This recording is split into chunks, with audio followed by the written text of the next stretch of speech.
So, round one, question one. All the President's Men stars Dustin Hoffman and Robert Redford as journalists investigating the actions of which president? Okay, nice. Oh, and also we've taken on board how challenging some people found the first quiz that we did, and last week because I was at the other end of it, desperately struggling to remember Disney films. And once again, like every week, all answers in lowercase only. Yes, we have. Also, we have given lots of different spellings. Yeah, so hopefully everything will come through. We're also this week what we're doing is after the first 3 rounds, we will be then asking for the answers in. So we'll be giving you like a score sort of halfway through the quiz, and also give us a chance to sort of correct any issues that we've got. Hopefully then, rather than having to wait till the end, and hopefully be able to pick up any problems we've got. Okay, so that's question one. All the President's Men stars Dustin Hoffman and Robert Redford as journalists investigating the actions of which president? Number 2. Oh, Anchorman stars Will Ferrell as local news legend Ron Burgundy, but who plays Veronica Corningstone, the first female newsreader in San Diego? San Diego. What's San Diego? Was it in Spanish? No one knows. Oh no. Also, just for sponsorship purposes, I'll just place this just here. Well, you do live in Scotland, so it's only right. So, Anchorman stars Will Ferrell as local news legend Ron Burgundy, who plays Veronica Corningstone, first female newsreader in San Diego. Number 3. What is the name of the Coen brothers' 1994 film that features Jennifer Jason Leigh as a journalist investigating Tim Robbins' company president?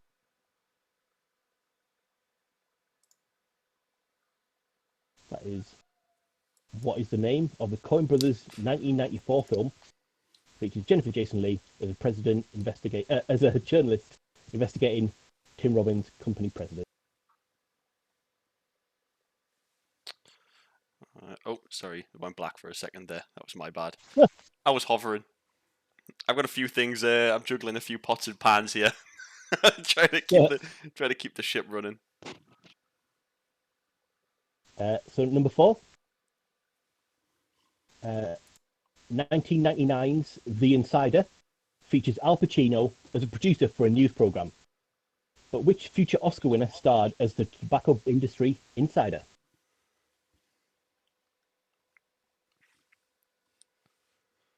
I cannot remember any of these films. I think the only one I've seen so far is Anchorman.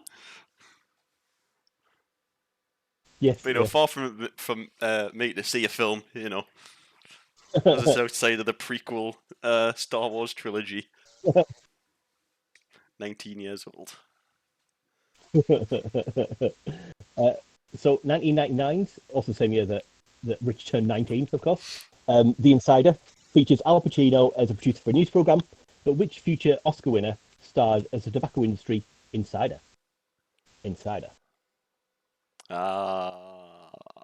get it. So number 5.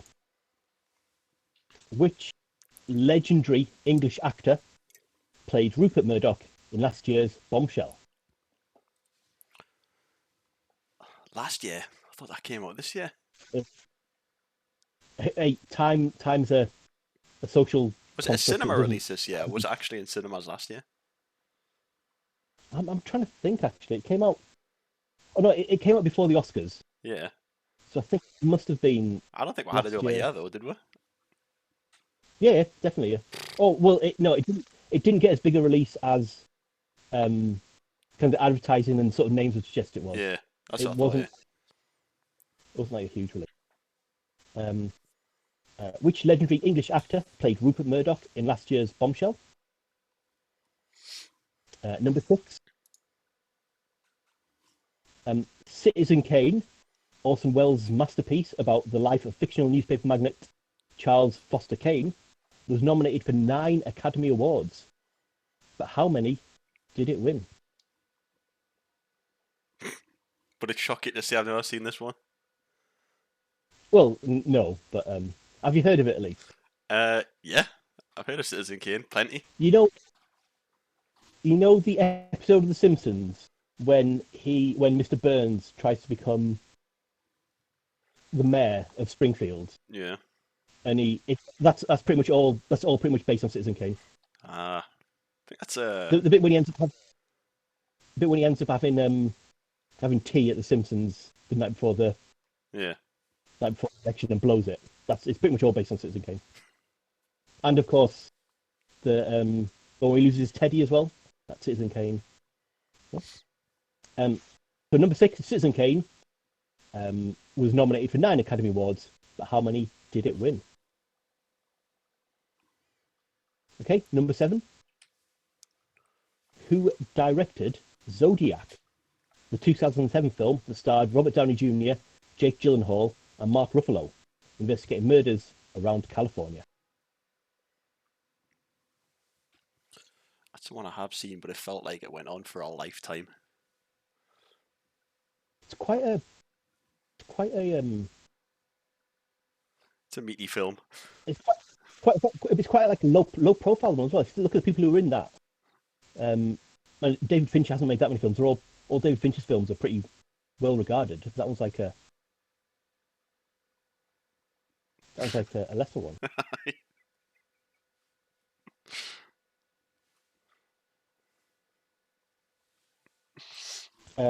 So number 7, who directed?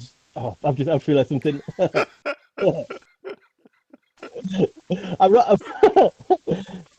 So who directed Zodiac? I saw you laughing. I was like, why is he laughing? I thought someone had written something in the chat or something. So who directed Zodiac? So who directed Zodiac? The 2007 film that starred Robert Downey Jr., Jake Gyllenhaal, Mark Ruffalo, investigating murders around California. Oh. I mean, I did that with Princess Bride last week. I mean, it was too difficult last time, so just make it a bit easier. We're just giving you an answer. Right, question 9. Number 8. Oh, number 8, yeah. 8. It's 10 to come after 7. So who co-wrote, directed, and starred in Good Night and Good Luck, a film about a reporter clashing with famous anti-communist Senator McCarthy, and later went on to win an Oscar as a producer of Argo. Not David Fincher, I hope. Oh, you've given it away. Oh. It's actually not David Fincher, so you have given it away. But there's only a couple of million directors that it's. Yeah, that Princess Bride one. Yeah, I didn't realise, and Anna just gave us a look, and I was like, "What? What are you talking about?" It's basically like the me laughing there when you didn't realise she was just doing the same. It's like, what are you laughing at? Oh, right. I read the question back. Oh yeah, I've just said it. Oh well, there we go. So who co-wrote, directed, and starred in Good Night and Good Luck, a film about a reporter, and he later went on to win an Oscar as a producer of Argo. I'm not sure if he wrote the theme tune and sang the theme tune as well. Is that giving the answer away? So number 9, Clark Kent. Clark Kent works for which newspaper?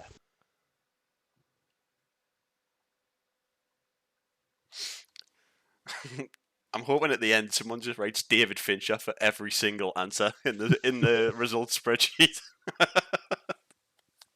Am I joining now? The Princess Bride and David Fincher. So number 9, Clark Kent works for which newspaper? And number 10, what is the name of the 2017 film directed by Steven Spielberg and starring Meryl Streep and Tom Hanks about a Washington-based newspaper trying to publish incriminating documents in the 1970s? was 2017. Whoa, the years are flying by. Cool.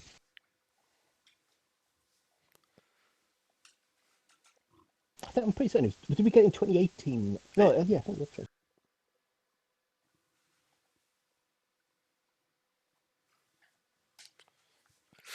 So, last one of the first round. What is the name of the 2017 film directed by Steven Spielberg and starring Meryl Streep and Tom Hanks about a Washington-based newspaper trying to publish incriminating documents in the 1970s? And if you I won't say anything because I've already given enough. It's already give you one answer. So he made it easy. If everyone needs to get 1 out of 10 on this round at least. We don't want any 0-point rounds in this quiz, so we're just a little helping hand, little nudge to keep you going. So we'll give you like a minute or two to look back on your answers. If you made notes, go back to any blank spaces you've left. And I'll introduce the next round, which is going to be all about Clint Eastwood. A favourite in my... And play the song. Play the song. Oh, Stone Mansion's the only song I have. Has that got any... related to Clint Eastwood in any way? So, no, Clint Eastwood is around kind of close to my heart because, like, me mom liked Clint Eastwood films, so she played a lot of them, when I was growing up. And I never became a cowboy, and sadly, my mom gave us a name, so I couldn't go by the man with no name. And here I am today. He's got a canny backlog, Clint, mind, when I was doing a bit of research. Oh, yes. Goes back a good few years. He's quite prolific. Old. Yeah, but even when he kind of like moved into different genres, he's still making films. Yeah. Even through the 70s and 80s, when he thought maybe he'd slow down a bit, he's still. And in the 90s, he made like a bunch of films in the 90s. Still. Best not say any film names in case we give the answer. He made blank, and blank was a good one.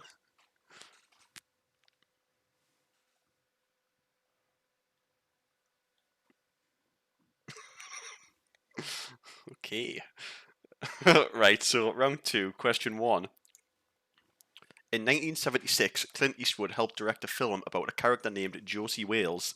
According to the title, what was Josie? Bit of an easy one to start you off there. Easy win. The David Fincher, Josie Wales. The Princess Bride, Josie Wales. So that's question 1. In 1976, Clint Eastwood helped direct a film about a character named Josie Wales. According to the title, what was Josie? If anyone's looking on the YouTube, by the way, James isn't being ignorant. He's looking at questions on his phone. He's not just texting away. Richard's banter is pretty bad, but I am. Although I would have been impressed because you were reading questions and also looking at your phone. That's some pretty mad multitasking. Question 2. Name the 1980s movie in which Clint directed, produced, and starred in with his son, Kyle Eastwood. Is it A, Bronco Billy, B, A Perfect World, C, Tightrope, or D, Honky Tonk Man? Was one of his sons in the newest Pacific Rim? Yes, I think, yeah. Pretty forgettable role there. He's in one of the Fast and Furious as well, isn't he? Oh, don't get me started at Fast and Furious films like pod racing and stuff. When I'm a 19-year-old, I love anything like that. So number 2, name the 1980s movie in which Clint directed, produced, and starred in with his son, Kyle Eastwood. You should have an A, B, C, and D prompt on your answer sheets. Question 3. What is the title of the second Dirty Harry movie?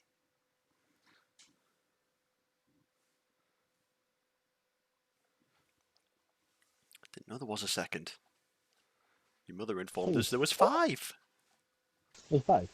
He was the first person to be like now it's more common. But he was the first person to be in like 2 sort of trilogies. Because he's in like the Fistful of Dollars, Few Dollars More, like that trilogy. Spaghetti And he's in the Westerns, Dirty Harry. Yeah. So he's one of like before it became like franchises were everywhere. Boom, boom, boom, boom, boom. Boom, boom, boom, boom, boom, boom, boom. Right. Question 3. 4 even. 1992. A retired gunslinger goes on one last job with his old friend and partner. What is the film? A. High Plains Drifter. B. Hang 'em High. C. Unforgiven. D. Thunderbolt and Lightfoot.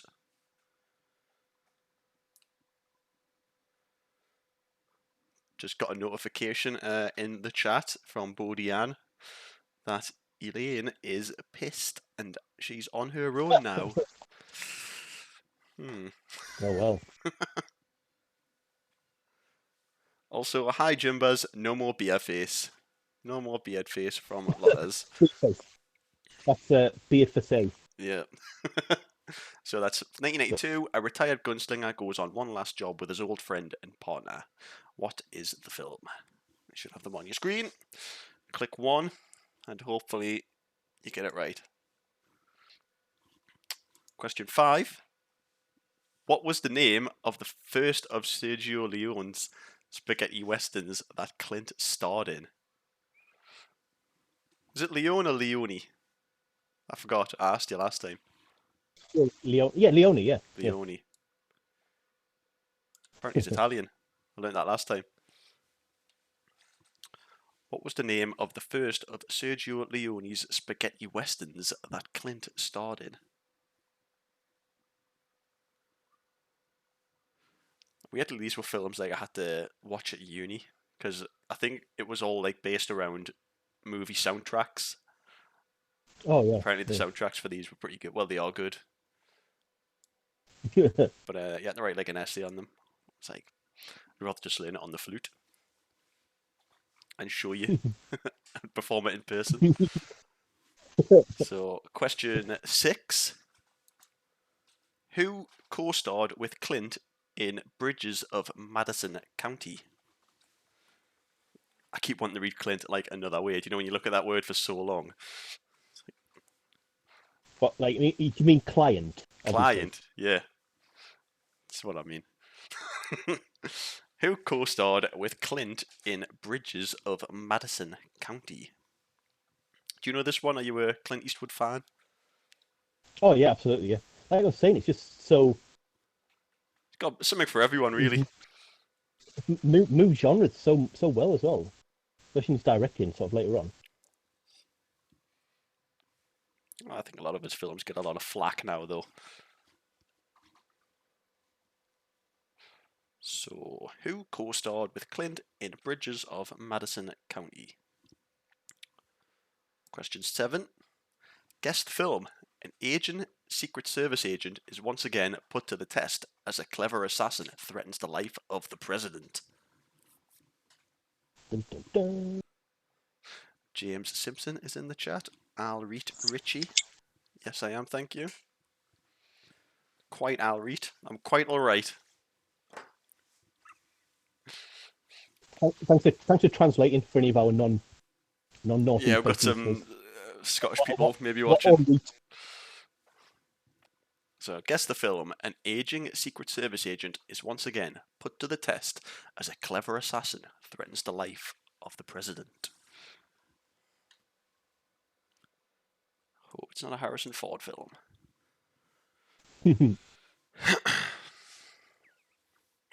I'm still there's still like requests for a Nicolas Cage round, but I think the better option to do is just go on the Snooty Ushers website, which is wordpress.snootyyushers.com, and Dave's wrote like an article. He watched Left Behind and The Humanity Bureau last night, and I don't know, I didn't like any of them.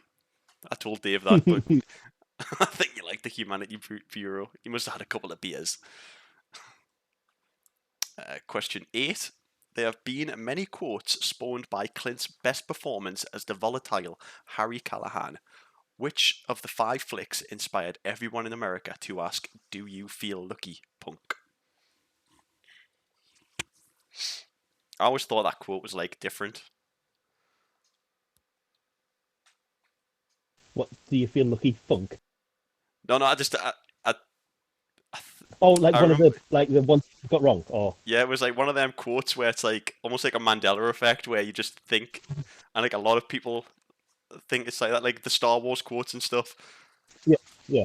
And there's a Jaws quote which everyone gets wrong, and I think that one like appeared on the list a couple of times. But yeah, I was like, Harry Callahan doesn't say that. They had to YouTube it. Like, oh, yes, he does. It's exactly how he Yeah. says it. So there have been many quotes spawned by Clint's best performance as the volatile Harry Callahan. Which of the 5 flicks inspired everyone in America to ask, "Do you feel lucky, punk?" Do you know the rest of the quote? Because I have no idea. I didn't even know that was the quote. Well, do you? Yep. Whoa, giving too much information away there. Question 9. What is the next part of the quote? Question 9. Clint co-produced, and is credited with musical score of the 2006 movie Flags of Our Fathers. What war with Americans involved is this movie based upon? I wrote American. I dropped the S. Hope it doesn't mess the question up too much. Clint directed, co-produced, and is credited with the musical score of the 2006 movie Flags of Our Fathers. What war with Americans involved is this movie based upon? Mon the Heed has wrote, "Arit Jim," which basically means, "How are you doing, James?" I'll read Dave. Oh, by the way, I'd set up my. I'm just gonna have a quick I hope there's not another partridge round. needless to say, I had the last laugh. Question 10, and the final question of our Clint Eastwood round. In Sudden Impact, which line follows "Go ahead"? So, James, we could have spoiled the quote before. It was asking for the second part of a quote. Yeah.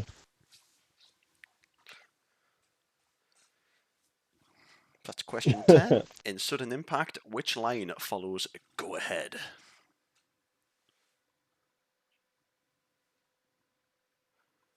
Just trying to, since chat's not actually working on the stream, I'm having to just check what it's happening on YouTube, on like just a browser. So that's all 10 questions in the Clint Eastwood round. Hopefully we tickled your noodle on that one. Couple of noodle scratches. One the Heat has wrote lats. Round 3 is actually going to be a Harry Potter round. I think Harry Potter's about wizards and stuff. James, you a big Harry Potter fan, or did you have to dive deep into Google to get some questions for this? It's a weird thing that I have seen all the films. I think, and I saw, apart from maybe the first couple, I saw all of them like opening weekends. Like, but I wouldn't say I was a. It's really weird. I enjoyed the films, but I've never read the books or anything. No. Just slightly too old to came out. I've never. I mean, maybe I could have read the first one, but I've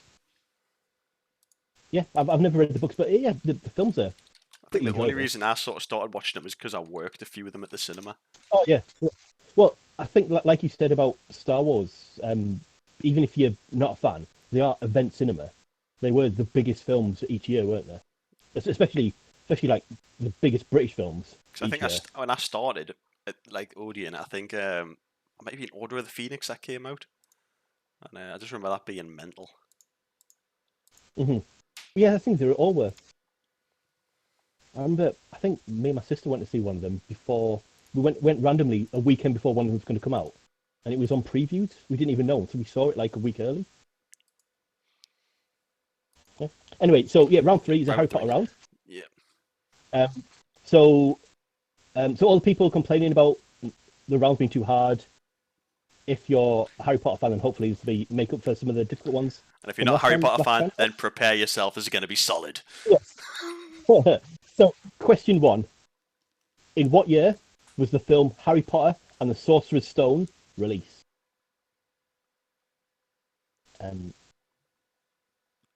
Also called the Philosopher's Stone. I hope it's not an Order of the Phoenix question, because then people might backtrack when I was working at Odeon and be like, right, I've narrowed it down in 30 seconds. Yeah, yeah. Question two is what was Rich Cowie's first Harry Potter film? So you've ruined that one. Cheers for that. So number one, in what year was the film Harry Potter and the Sorcerer's Stone released? Well, the Sorcerer's spelt right there. Should I have a C at the beginning? I don't know, it's not often I use the word sorcerer, unless I'm talking about the Sorcerer's Apprentice with Nicolas Cage. Mm-hmm. So number two, Harry Potter and J.K. Rowling share a birthday, but what is it? So we just need the date. It doesn't matter. Obviously the years are different, but just the date. And we've given it as many different sort of formats as we can. Hopefully, I saw your answer sheet questions. It was like a madman's scribblings. Yeah. And I saw some of them. Yeah. It's not fun, is it? Putting answers in. No. So Harry Potter and J.K. Rowling share a birthday. But what is it?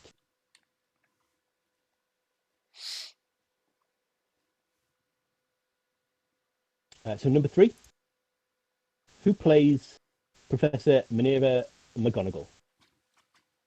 Oops, sorry. For the life of us, I can't even picture that character.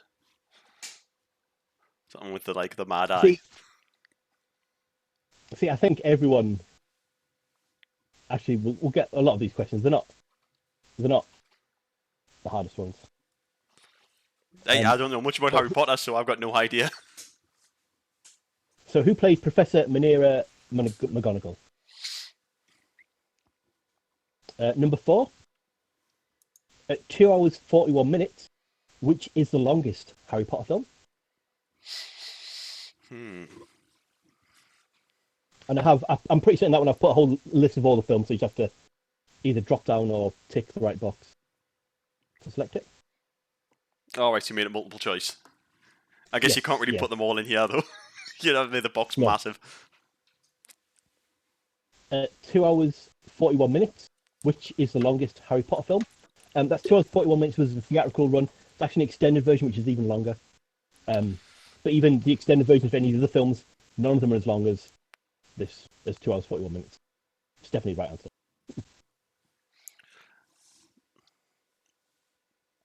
answer. Number five. Which actress played Moaning Myrtle in Harry Potter and the Chambers of Secrets? Just put a nice bit of trivia there. That's a fun fact at the bottom, I was just going to say. At the time of filming?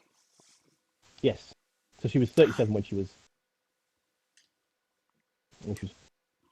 playing them. But if you ask me about how old they are now and, working out dates backwards, I'm no good. Forever 19. Let's just say, of course, this round is because Ron Weasley's recently welcomed a child to the world. He's become a father. So obviously that's the reason why this... Rupert Grint, rather. Is that his name? Is that his name? Red hair and a hand-me-down robe. Must be a Weasley. So which actress played Moaning Myrtle in Harry Potter and the Chamber of Secrets? Number six. So Hermione actress Emma Watson starred in another literary adaptation last year. But what was it called? You get a bit grief off Dave, Sorcerer's Stone, we in America. Wait, no, I thought it was the other way around. I thought it was I thought it was called the Sorcerer's Stone, but then they didn't know what a sorcerer was, so it was called the Philosopher's Stone. I thought that was the way around that they Didn't changed know it. what a sorcerer was. Wow. Could Google something. Yeah, I put that because I thought that was the right way around, but I might have obviously put it the wrong way around.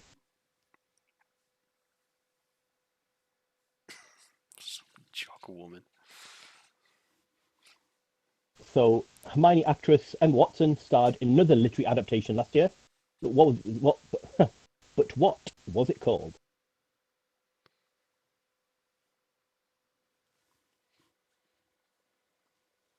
Number 7.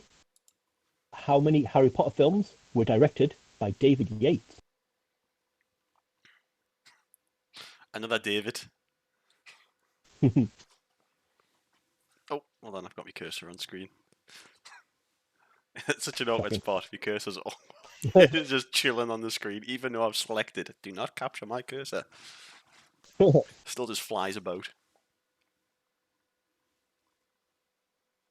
So how many of the Harry Potter films were directed by David Yates? Again, I think there's a. I'm pretty certain that when I put a either drop down menu or a 0 to 10 or something that you could choose. Oh, she just put the numbers in. Yeah, I think so. Alright, that's good. Again, just to try and make it easier for this. Number 8. What is the name of the language of serpents used by Harry when he speaks to snakes? Yes! Is that right? Oh, give it away, mate. How many S's did you put in the answer sheet? 6? So I went with the book version, so it was 12. Alright.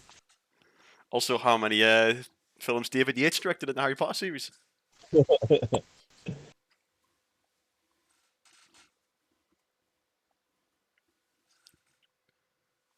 So, what is the name of the language of serpents used by Harry when he speaks to Snape? So, is the name of the language you're looking for? Oh, Bodie Ann's chimed in. It is the other way around, James. Sorcerer and philosopher. There we go. We've been quizzed. Okay, so number 9. The great John Hurt played which character even in the Philosopher's Stone? See, I went. Oh, he's corrected himself there. And Deathly Hallows Part 1. Just appeasing 2 audiences, really, aren't you? That's all you're trying to do.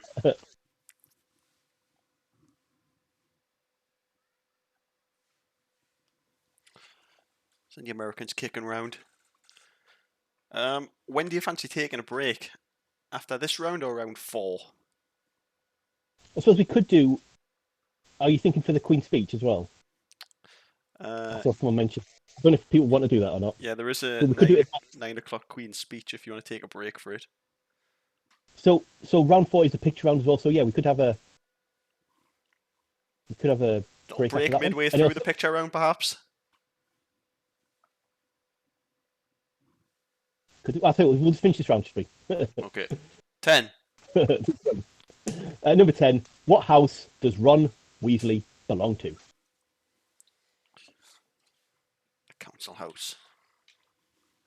A very big house in the country. 8. Right.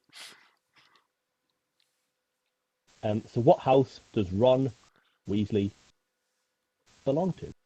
Controversial statement in the chat. Chris Taylor, who cares about the Queen's speech? Followed up with a treason quote.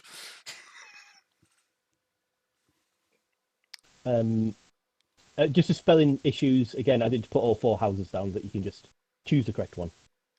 Because I didn't want to put in every different. Just because Dave can't spell properly, I don't see why I should have to put in all the different spellings. Who was doing the spelling for you and Dave last week? Oh well, Dave was doing it. Yeah. Ah, well, you did come second, just behind Aloha Snack Bar. Okay, so that's the end of round 3. So what you need to do is you need to submit the answers, and then from there, we will then get a link to the second part of the answer sheet. And you should also be able to view your scores. We will. I say, why don't we put the first the picture rounds up, and as we're doing that, then we'll have a look at the scores as well, see if there's any. Yeah, you can jump into that. I'll scroll through the picture round, should I? Yeah, we can do that. So yeah, if everyone can just put the, I'll tell you what, I'll see. If everyone put the complete sort of round 3. Hit And put the submit, answers in. follow the link, and enter your team name again.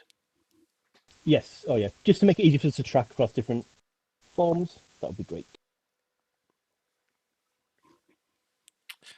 So I'll take over for round 4. James, what's the picture rounds based on? It's based on sport. Sport, okay. So hopefully there's some sporty people watching, or sports films lovers. We're going to round 4, question 1. Oh, James has started us nice and easy here. Do you wanna? Do you wanna wait until? If anyone's got any issues, just give us a shout in the chat, maybe. Or Yeah, if you have any issues, just drop it in the chat. Always got one eye on it. If there's any issues loading the next one, I'll run back through the once we've took a break. I'll run back through the picture around quickly. yes, good idea. Yeah. So question 2.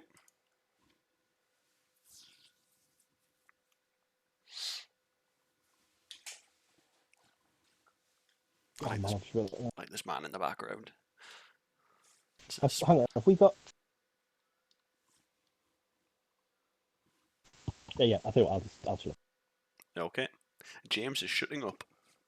I feel I'm thinking aloud while I'm trying to. So these are all based on sports films. Question 3. We're just looking for the name of the film.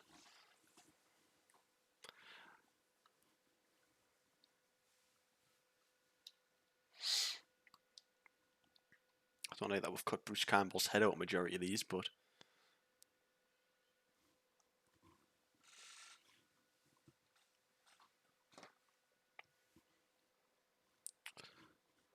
is number 3.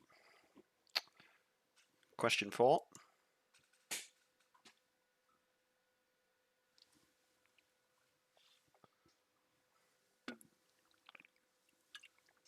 Join my kind of Kyle.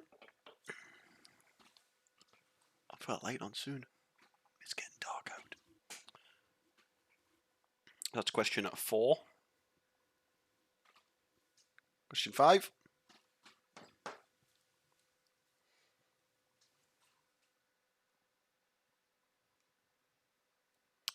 Once again, if there was any issues with getting onto rounds 4 to 6, just give us a shout. And our tech support, James, will happily help you.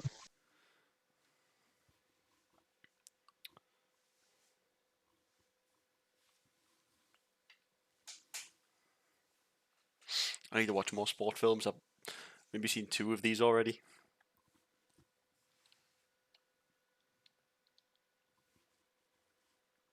Question So 6.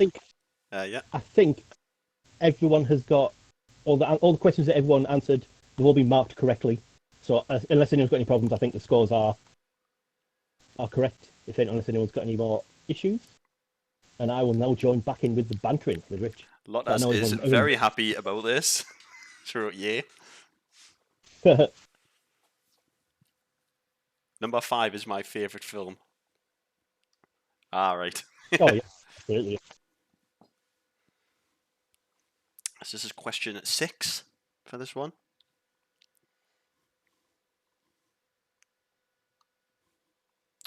Number 7. I talked very highly of this one on a recent Snooty Ushers podcast. Since I don't watch many sports films, my choices were a bit different to other people's. Yeah, it was. If you listen to that episode, this probably will be a lot easier. I think this round. Actually, yeah, it will It'll be a lot easier. Hope you put goal in here. Come on. We'll make it through one round without giving away any answers. Yeah. Yeah, because this is clearly goal. The Average Joe's team. Question number 8.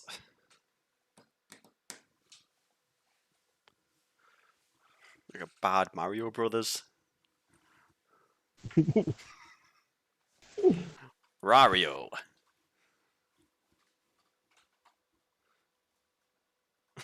So far, I've seen 2 of these films. The thing is, right, I watch a lot of films in my spare time.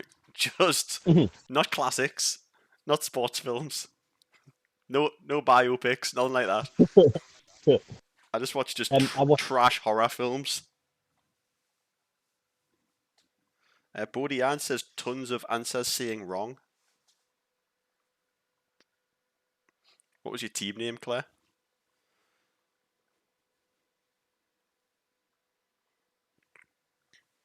It was question 8.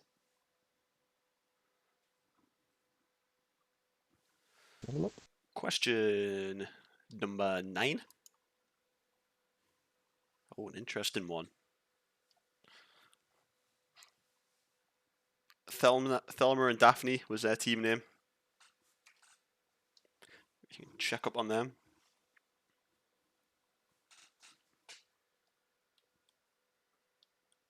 So this is question number 9. Picture 9.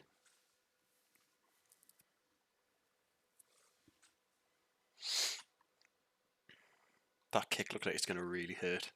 But with kicks, actually. Any of them connect. And picture number 10.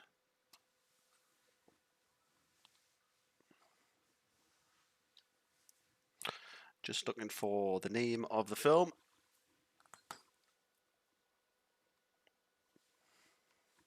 This is one I have seen. So 3 out of 10 ain't bad. This one has to be the correct film as well. I take it back. Number 9 is now my favourite film. Lotters. It's a good one. Yep.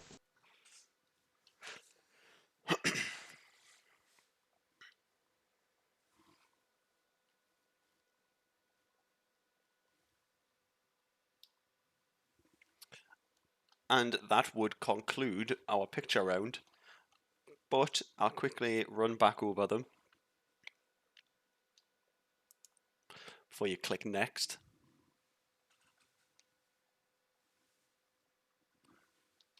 Picture 1. Start off simple.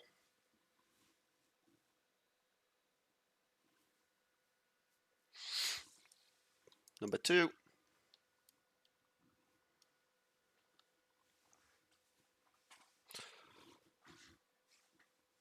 Question number 3.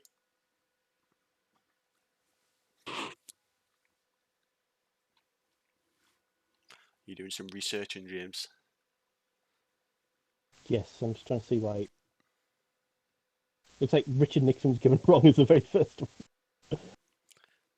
Question number 4.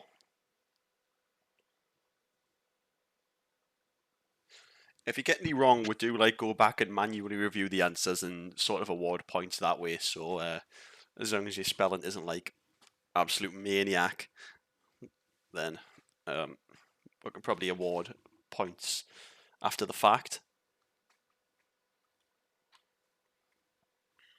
Yeah, I think it's just the first one's good. Okay. Question number 5. Oh, the laptop's coming out.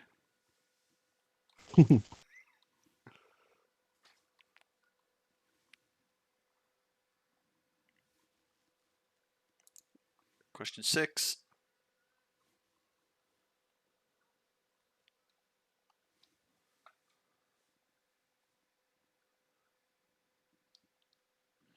Usually by this time we'll also have loads of messages saying about questions.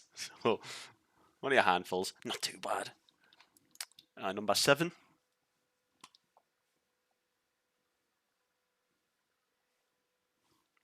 Why is it still so bright up in Edinburgh? It is pretty grim here now. It's because I've got so Arthur's Seat is kind of that way for me, whereas behind me it's just flat forever. There's no It's like you can Nothing literally blocking see. the sun. Yeah, there's nothing there for miles and miles. It's number 7. Number 8. Back to 5 being my favourite. We're going to flip-flopper in the chat between 5 and 9. That's number 8. Number 9.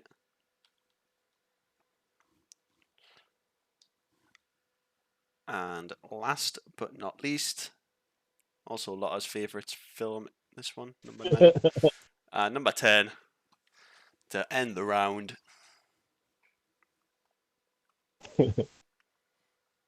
See, being a blood relative of me might be a bit of an advantage when it comes to these rounds, I suppose. Psychically linked is a bit unfair. And next round, after a short break, since it's 9 o'clock now, round 5 is going to be World War II. I wonder why. So I'll just quickly show something on the screen. So hopefully can you see that? No, oh no. There you can see. I don't know if you can see that there. So even though it might have said it was wrong, it did give you the point for that. If you can see that there. Sorry, Yeah. this is so. I think so sometimes, bad. do you know when you click like autofill on your phone, it puts a space after your word, Yeah. and it'll mark it as wrong, but as long as the words are there, it'll say it's right. So Claire, you probably did get awarded points. It's just you might have put a space after the word. So it was awarded though, was it? So so it does say there at the top 1 point, 1 out of 1 point given, but even though it does mark it wrong, Yeah. I'm not sure why, but it was. I think it it's was just correct. because it's thinking it's put an extra space in, so it's like, well, the space wasn't there originally, so that'll be why. Yeah. So just to give everyone a sort of quick update on the scores, then. So it was. So there were some issues though. So in fifth. Oh, so I don't know if I've got all the answers. So we've kind of got. Yeah. So the top 3 are Esoteric Hedonists with 15, Thelma and Daphne with 22, and a lower snack bar with 25. Ooh. So I'm slightly changed one of the scores there. That one. So it's 3 points in it. Yes. 3 points in it between first and second at the moment. So do we want to take a quick 5 minutes?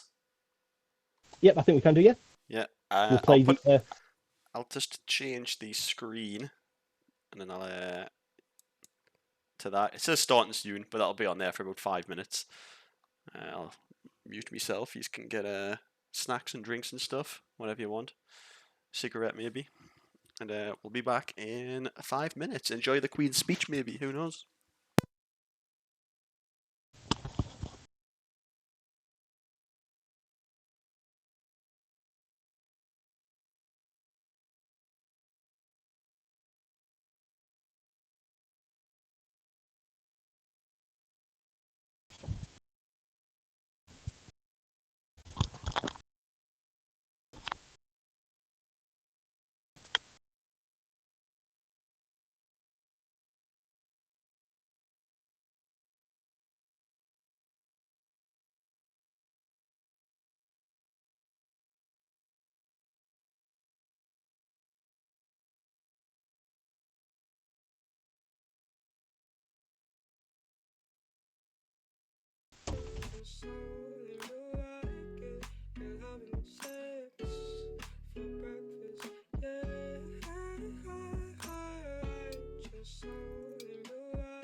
You always say I'm too sentimental. Now I'm numb in my bedroom. Wish I could forget you. Was spinning forever. I know you found someone else, but that's okay. Something's staying, something's changed. Maybe he can have his place, not take mine. One more time, let me see your eyes. Old friend, hold me just a moment. So afraid I'm broken. Need something to hope in. So baby, just hold me closer. Know that it's over. Go and hold him. I just need an old friend. Old friend, hold me just a moment. So afraid I'm broken. Need something to hope in. So baby, just hold me closer. Know that it's over. Go and hold him. I just need an old friend. I know I'm not supposed to love you anymore. I know I'm down on my luck, yes, since before. I know I'm not what you're looking for, but I don't care.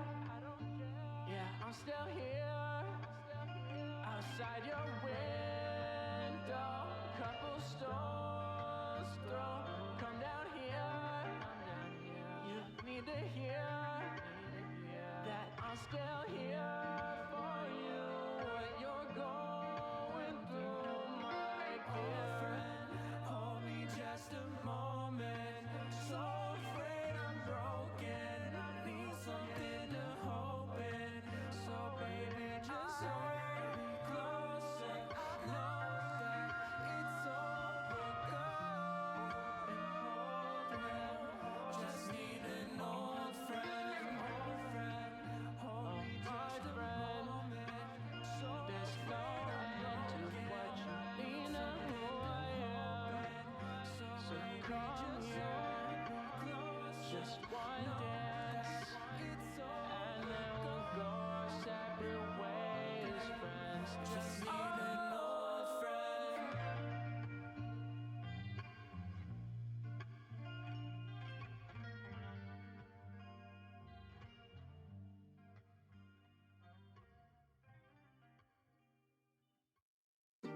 Is it too much to ask for? Yeah. Can I put my lips on your skin, babe? Much to ask for? Yeah. Can I put my? Is it too much to ask for? Yeah. Can I put my lips on your skin, babe? Much to ask for? Some absolute maddo in my street just blaring the Queen's speech out on a speaker. Someone in my street was just blaring the Queen's speech out on a speaker. Thought they were playing bingo outside, and I just saw everyone start clapping. So I presume it's over. Hope you got what you wanted. Yes, some healthy snacks. I've been to the answers. I've got one more. Aloe snack bar need one more point as well. So.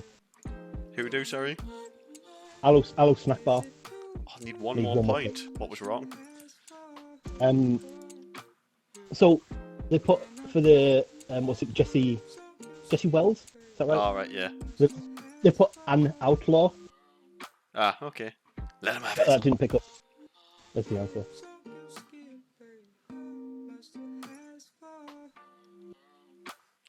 It's actually the outlaw, the one and only. Had to open my window because it is red hot in this room, so you might hear, I don't know, singing from outside because everyone's pretty liquored up out there. Well, I think it's the last 2 days. The last 2 days, the kids are obviously just sick of being indoors, so they're outside all the time. The disembodied voice of James. He's back. There he is. Right, so hopefully everyone is refreshed and raring to go. I feel a bit sorry for Bodie Ann. She's playing on her own, basically.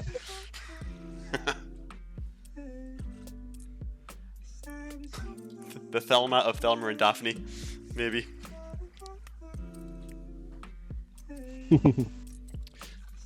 So let's knock this chill music off. Boop. And we'll crack on with round 5, which is World War II. Hopefully you know why this round's in here. This round was sent in by fellow Snooty Usher, Dave. Interesting bit of trivia. Dave can write questions. So we'll go to question number 1, which is: which film set during World War II did Steven Spielberg win his first Academy Award as a director? Because I was messaging Dave, I was like, right, I need one more round, what should I put in? It should be Nicolas Cage, and he's like, well, no, considering what day it is today, we should probably, put a World War II round in. I mean, we really appreciate Dave putting in the effort, but, the word "for" is missing from that. It should be which film set during... I mean, for which film it should be, not which film. I mean, thanks, Dave, but if you're not going to put the effort in to write the question properly, we are in a professional outfit here. We're not just, doing it on a phone and another phone. This week's quiz, sponsored by Iron Brew. Iron Brew and pedantry. So, number 1, which film set during World War II did Steven Spielberg win his first Academy Award as a director? I've not tried the 1901 stuff yet. It's pretty nice. Oh, yeah. It's really fizzy, though. Yeah. It's not really portable either, is it? Massive glass bottle. Question 2. In 2006, Clint's back. Clint Eastwood directed 2 films about the Second World War. One was Flags of Our Fathers. Can you name the other? Phew. Good job we put them that way around, isn't it? Yeah. To be fair, I had to do a bit of tinkering there because when I went back through my questions and I saw Dave's, I was like, well, this is getting changed.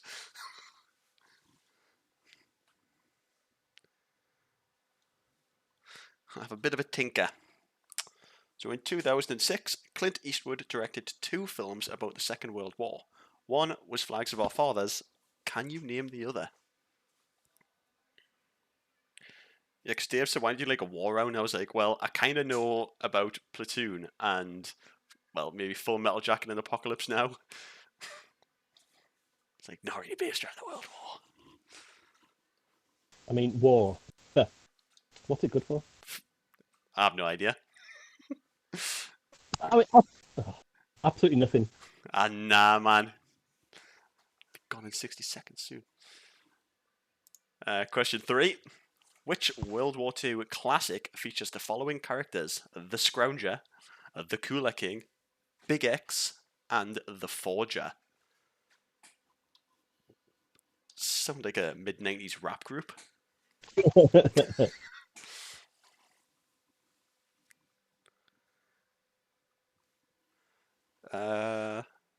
Richard, to what question are you referring to? Will you accept no as a valid answer? Do you know or something? Oh, yeah. Do you know this film? No. I did the answer sheet for this one, so they're probably all wrong. So, which World War II classic features the following characters? The Scrounger, the Cooler King, Big X, and the Forger. Yeah, Richard will accept no for question 2 if you really want to go there. Question number 4.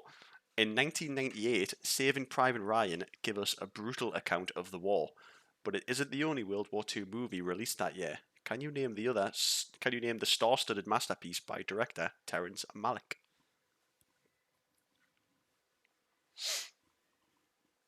I was finding it funny when two films based around the same thing are like released. Netflix does that a lot of the time.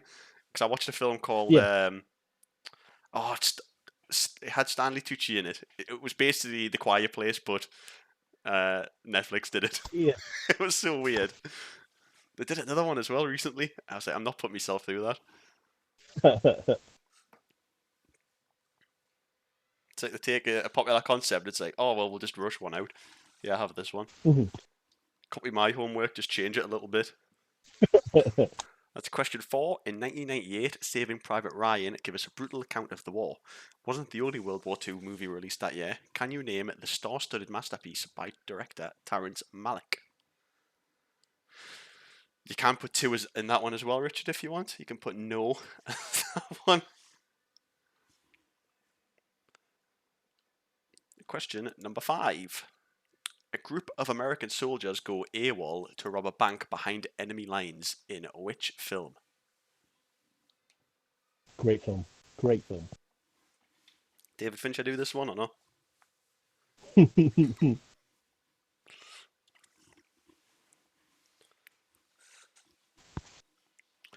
group of American soldiers go AWOL to rob a bank behind enemy lines. In which film?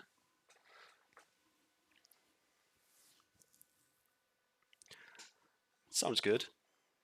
I've actually got the answers next to me on these rounds, so I know which films we're talking about. I like the premise of that though. Sounds a bit like Dog Soldiers.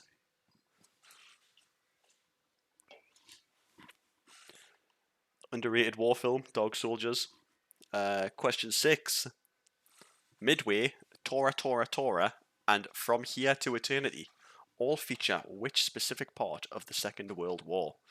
I go with all these questions. World War's been wrote differently like 4 times. Do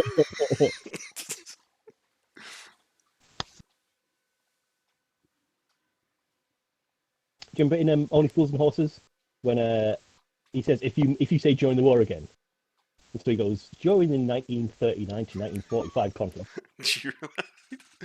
A loophole. Midway, Tora Tora Tora, and From Here to Eternity all feature which specific part of the Second World War? Was it Midway, a film that came out last year? I think it was, yeah. Really star-studded as well. Yeah. Well, Yeah. sort of B level star-studded, but like had a lot of people in it. Not the YouTube adverts of it. Question 7. Marvin Bronson. Oh, James, what's that third one? Marvin Bronson. Bonin and Savalas Sutherland. They are all part of which war movie ensemble? God, Dave, man. Should have put phonetics. Borgnine. So it's like a Star Trek thing? Oh, give it away, why don't you? Yeah, it's The Wrath of Khan, the famous World War II film.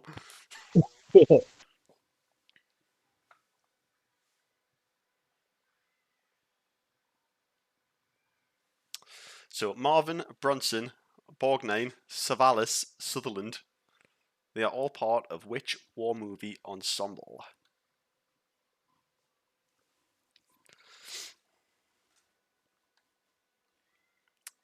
Question number 8.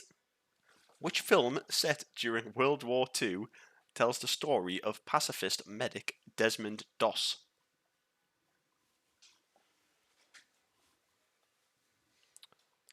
I've actually seen that war movie. Whoa. It's a good one, I know. Not much action though. Doesn't do much.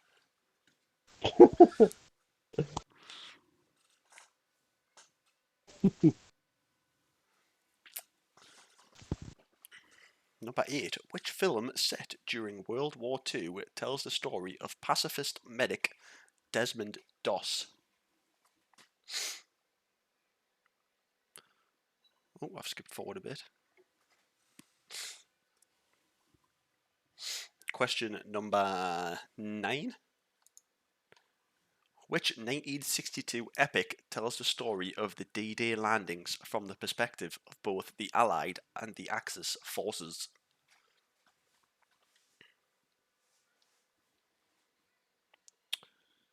Only ever remember that. I think they Call of Duty had them D-Day landings in. That's my knowledge of the D-Day landings. That might be wrong.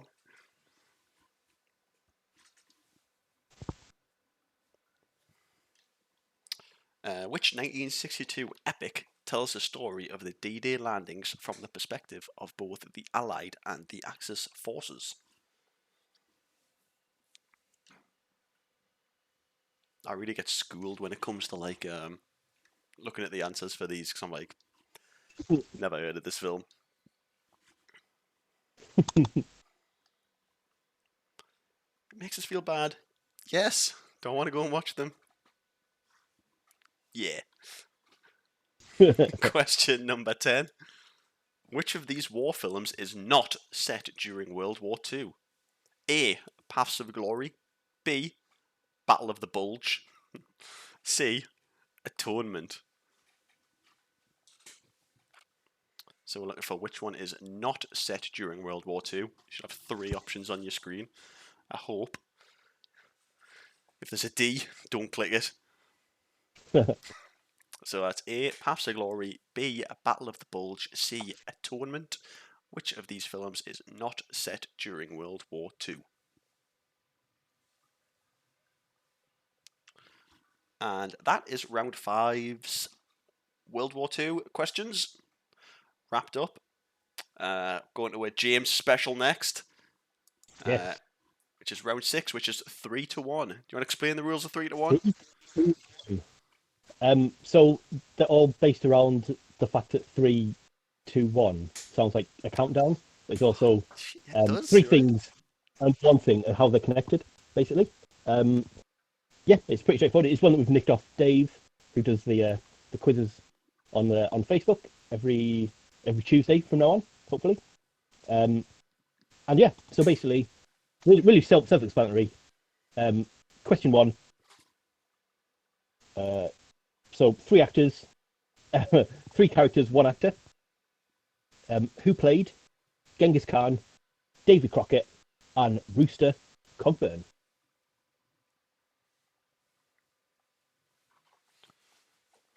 Oh, Genghis Khan.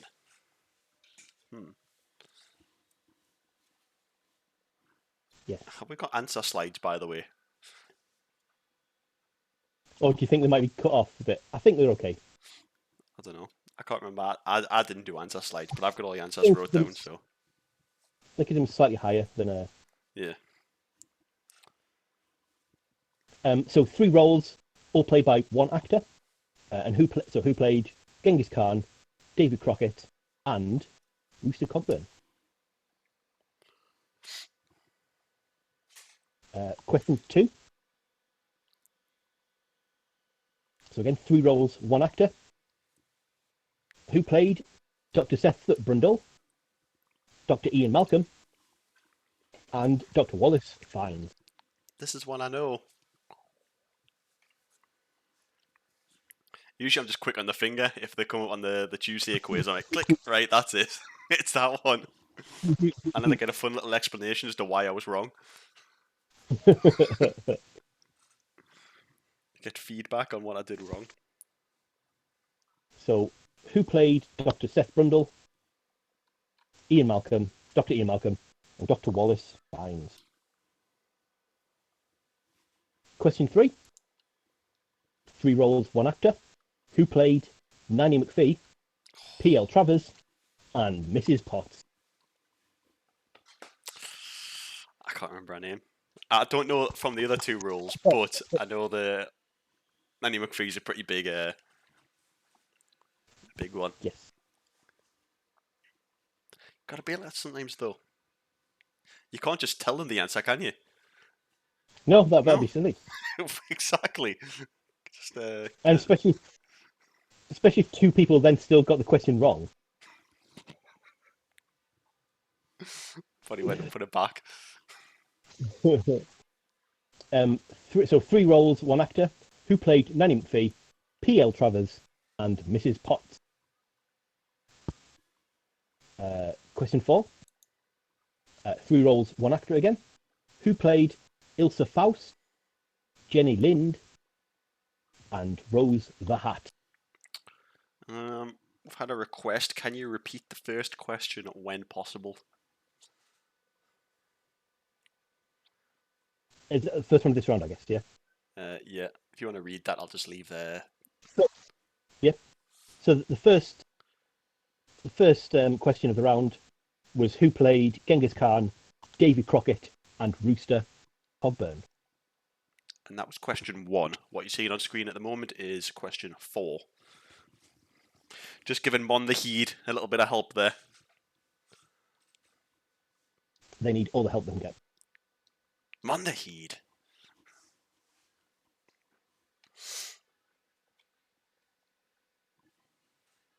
Okay, so question 4, 3 roles, 1 actor. Who played Ilsa Faust, Jenny Lind, and Rose the Hat? Oh, the Rose the Hat thing sounds familiar, but lost again. Is it Anakin? So number 5, 3 films, 1 director. Who directed Unforgiven, $1 Million Baby, and Sully? Once again, it is not David Fincher.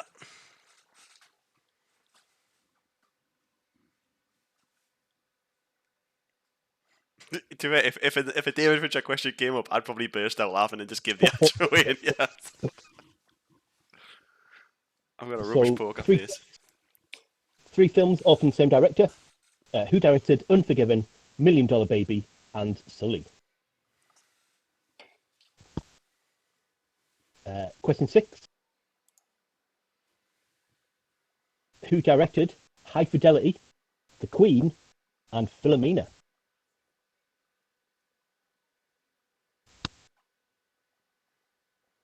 Have you seen any of them, Rick?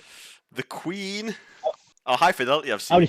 That's I would assume that it's Cusack in the High Fidelity. yes, yeah, it is, yeah, and Jack Black. Yeah, I've seen that one. The other 2, maybe not. Nah, The King's Speech, I've seen that. That's the closest to the Queen I've been. So who directed High Fidelity, The Queen, and Philomena? Don't know why I say that. Philomena.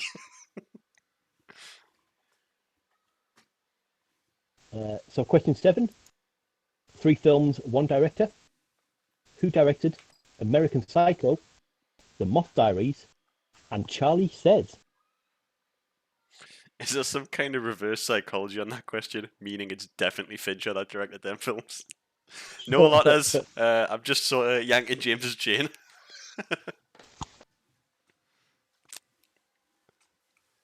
Or was I? Charlie Says is a film with Matt Smith as Charlie Manson. It's quite an interesting little film. So who directed American Psycho, The Moth Diaries, and Charlie Says?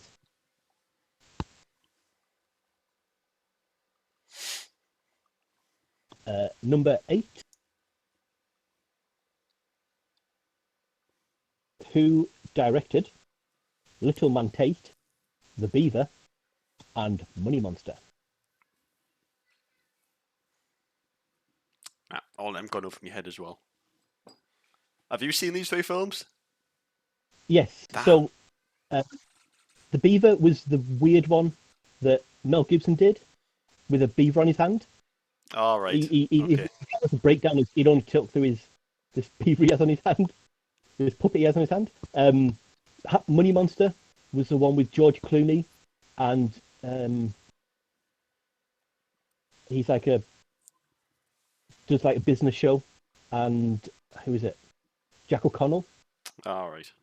Oh yeah, Jack. Storms the studio. Number 9. Oh, sorry, I'll read that one again. 3 films, 1 director. Who directed Little Man Tate, The Beaver, and Money Monster?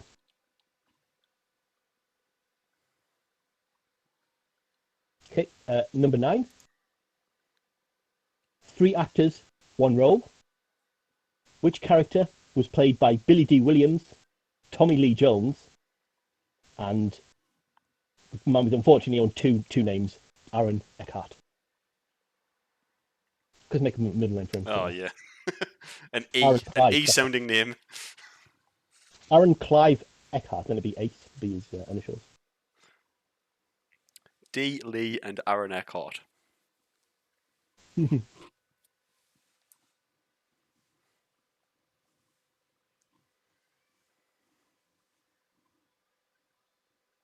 So if anyone's asking, if anyone wants to ask the question about the answer to this, yes. Yes, that's all you're getting. Yes. Yes, it will be accepted. If that's what you're wondering.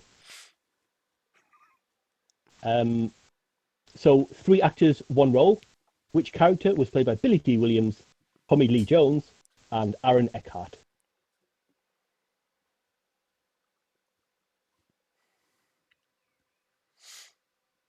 And number 10, last one in this round. 3 actors, 1 role. Which character was played by Margot Kidder, Kate Bosworth, and Amy Adams? Just watched a crap film with Kate Bosworth in called The Domestics. Woo! Netflix special. That was bad. See, I don't like watching good films. You might have realised. I watch a lot of bad films. Like The Room. Well, The Room is,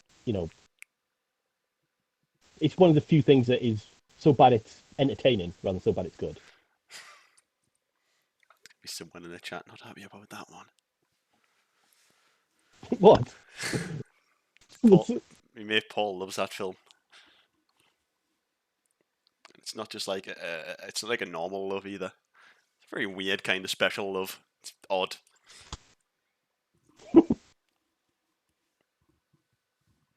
So, last one of round 6. Question 10, 3 actors, 1 role. Which character was played by Margot Kidder, Kate Bosworth, and Amy Adams? And that should be that answer she's done with, shouldn't it? Yes, that'll be the end of that one. So everyone, just make sure you click submit at the end. Make sure you click submit, and then it'll take you onto the page where you can find the link for the next one. And this is the last round. And then if you want to see, this will be the last round. Just so we can give you like a score update. Having looked again at the scores, I really should notice this. Someone hasn't answered someone didn't answer any questions in round 3, the Harry Potter round. So I'd suggest if you want to check if it hasn't sent through properly or something, esoteric hedonist. Either you don't know, you've never heard of Harry Potter, and if you haven't, then I recommend the films. I wouldn't say they're my favourite, but definitely worth. Got a good few hours of entertainment there. Whole world that you can go and watch if you really want to. And yeah, so if everyone can make sure that they did submit on the previous it should still be up in your browser. You should be able to find it. On your tabs menu on mobile, if you go back through your tabs, it should be a separate tab. Yeah, so just make sure you have clicked submit on that last page. Otherwise, we won't have got all your answers. If you do the same in this one, hopefully, if anyone's having any issues, then they can let us know. But yeah, I think everyone's. So just to give updated scores. Well, I don't know if it's worth it after the first round because. So we'll give it a bit of time for the. Everything to be submitted. Amy's devastated you did the Harry Potter round early. Apologies. You gotta be here. Or be square. That's it, yeah. That's I was really worried where we're going with that round there. The classic saying. Alright, yeah. It's the classic, right? Mon the Heed said we did answer Harry Potter.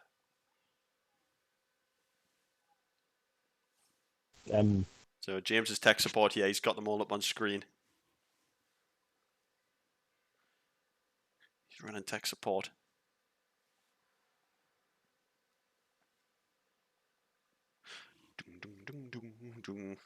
Just give it a minute or two. There's no. Yeah, there's no.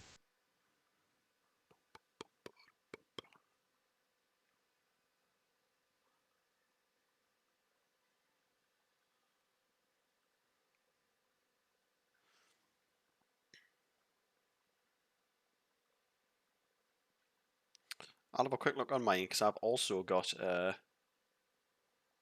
Yeah, so I've got.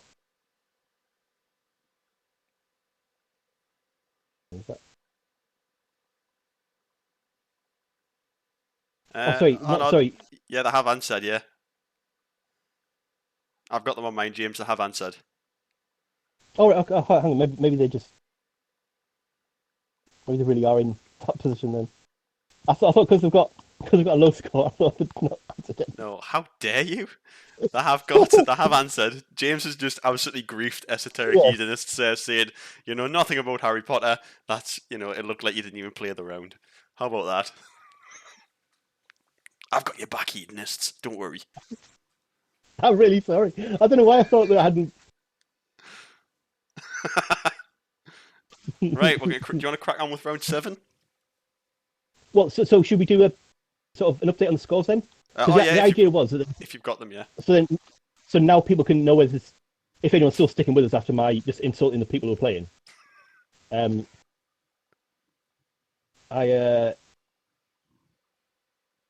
everyone? I tell you what, my thing might not be updating quick. Do you want to check the scores, Rich, on yours? Because mine might not be updating. I'll have a quick look, yeah. If you want to update them on Stick or Twist, though, as what the next round's going to be. Oh, hang on, look at the wrong one. That's why. There's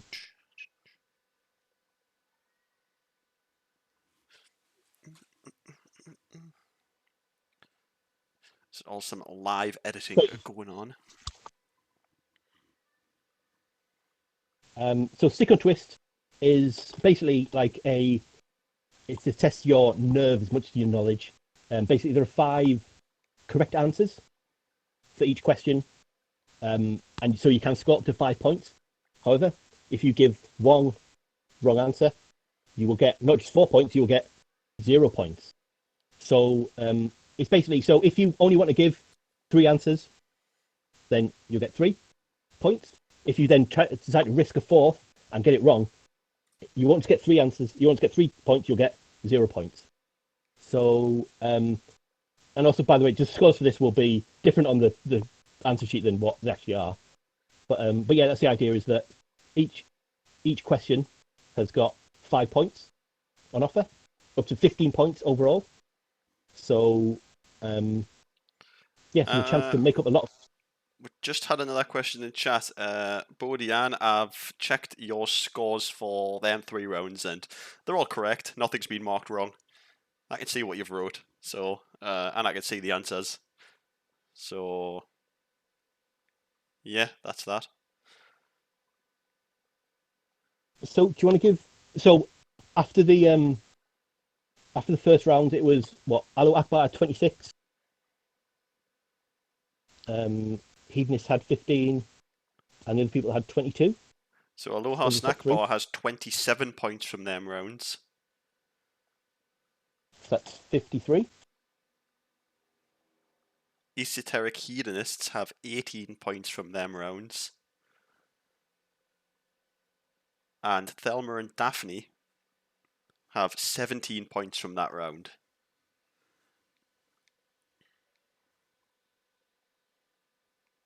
So what's that? 17.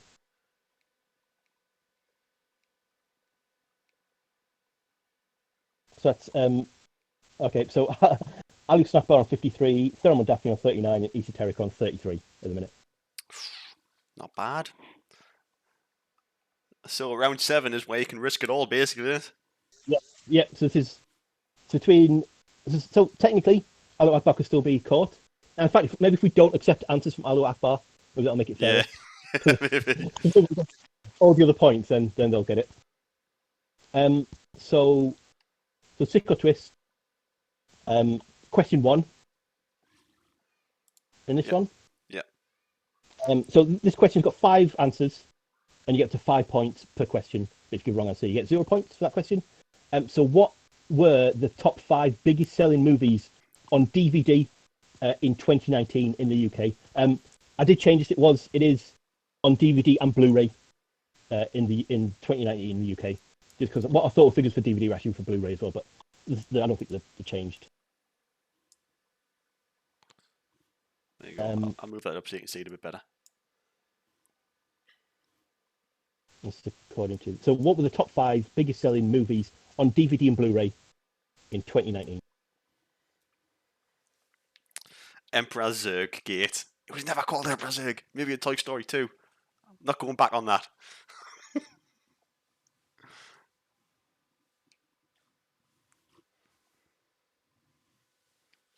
Might got a promotion in 2. Oh, there we go.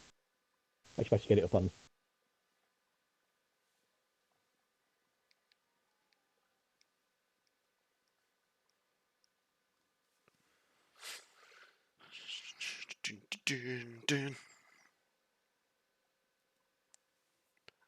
These are tough ones because it's like, do I go for the points or don't I? Do I secure first?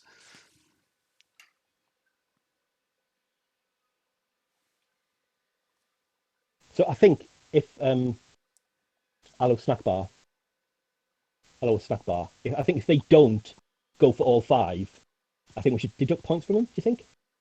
Just to make things a bit fairer. I would deduct 10 points from them.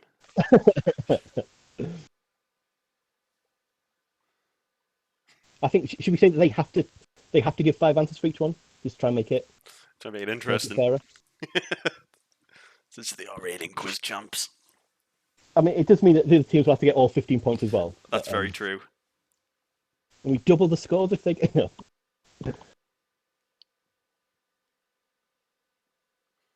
Okay. You're being corrected on the team name. It's Aloha Snack Bar. I know. Yeah. Just my it's a Scottish accent. So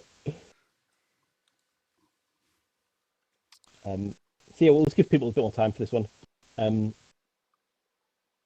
Top 5 biggest selling movies on DVD and Blu-ray in 2019 in the UK. I did, yeah. And this is from the official chart company. So if you see any other figures, then I apologize. This is what I'm going off the official chart company for 2019. Their end of year list from 2019, and gives the top 5. Squeaky bum time. It's... What can award points on the go here, guys? Don't worry. A question: do we need to put commas between the answers? Is it not 5? There should be, Claire. There should be 5 separate ones. It should be what they're named. It's like round 7, answer 1, isn't it? Yeah, it's answer 1, then sort of like first answer, second answer, third answer, fourth answer, fifth answer. I think something like that. Yeah, so there should be 5 different question slots to put each film in.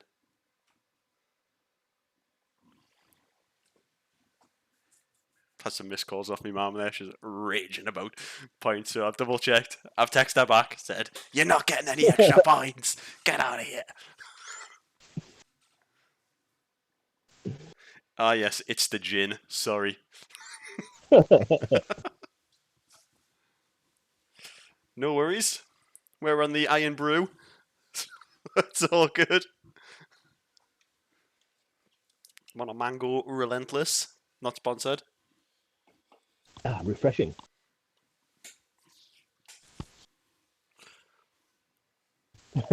So I'll give you one more. What were the top 5 biggest selling movies on DVD and Blu-ray in 2019 in the UK, according to the official chart company? Is digital taken into account, or did they just separate it from DVD and Blu-ray and then digital as well? That's the thing. It is only the physical, kind of actual physical copy of a actual disc. Oh. So, I mean, I can't imagine anyone still collecting DVDs, like especially like towards a specific film actor or something. I mean, that'd just be. I mean, once you get above the 80s, it's a bit ludicrous, isn't it? Can you imagine? I definitely wouldn't be jealous of that person.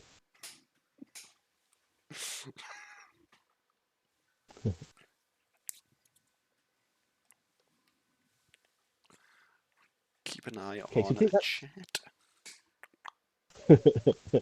is that long enough? Do you think? Can we give anyone? Yeah, I mean, if you don't get it, then just put David Fincher down. Question number 2, we're in the stick or twist round. Yes. So, apart from Daniel Craig, name the 5 actors who have played James Bond in official Eon productions. So, not including the 1967 parody film Casino Royale. And this has to be in the order they first played the role. Order. Apart from Daniel Craig, name the 5 actors who have played James Bond in official Eon productions. Is Eon just like what, the broccoli zone or something?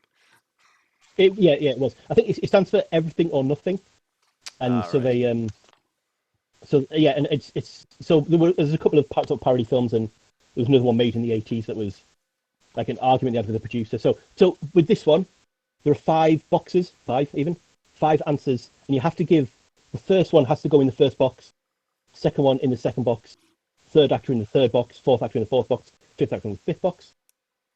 So the thing is, if you're not sure who played, say, the third Bond, but you know who definitely played the fifth Bond, you could put the answer in there, and you would still get the point. But if you give any of them in the wrong order, then you will get 0 points. Mon I thought that's Mon the Heat has a pressing question. What's your favourite film?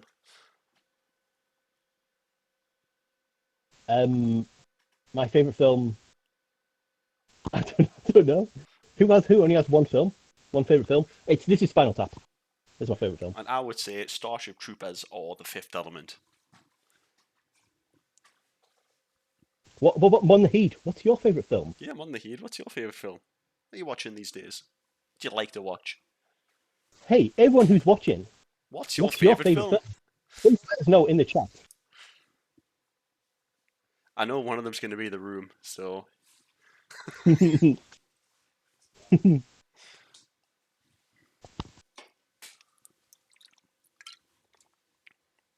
So we're not looking for Daniel Craig in this answer, since Nope. we've already given the name. So it's everyone basically before Daniel Craig. Yeah. So basically, there are 5 James Bond actors who played the role. What you need to do is you need to give this to them in the correct order.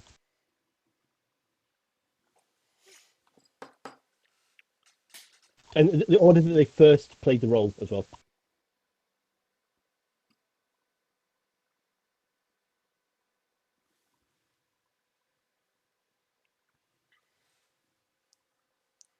Mon the Heat's third film is B-Movie. It's good. It's got a good Larry King appearance, and Winnie the Pooh gets taken away for illegally using honey. Mm-hmm. If you're a fan of B-Movie, Jerry Seinfeld has got a new special on Netflix as well. If you're interested in that. Lotta's number 5 and number 9 are still my favourite films. Totally not True Romance. True Romance is a good film. Oh yeah, it's not bad. Have you seen it, Rich? Yeah. Is it not a bit early for you? It is, but I've watched it. It has been CGI remastered. Is that why you can? Yeah, it's been digitally 4K enhanced. Doesn't look old anymore. Yeah. I know. So just a reminder of the question while we're blathering on, we're probably putting everyone off trying to work out the answers. So apart from Daniel Craig, name the 5 actors. Excuse me. Name the 5 actors who have played James Bond in official Eon productions. In the order they first played the role. So number 1 would be the earliest. Number 1 would be the earliest. Then for the second answer, you put the second actor. Third and the third, fourth and the fourth, fifth and the fifth.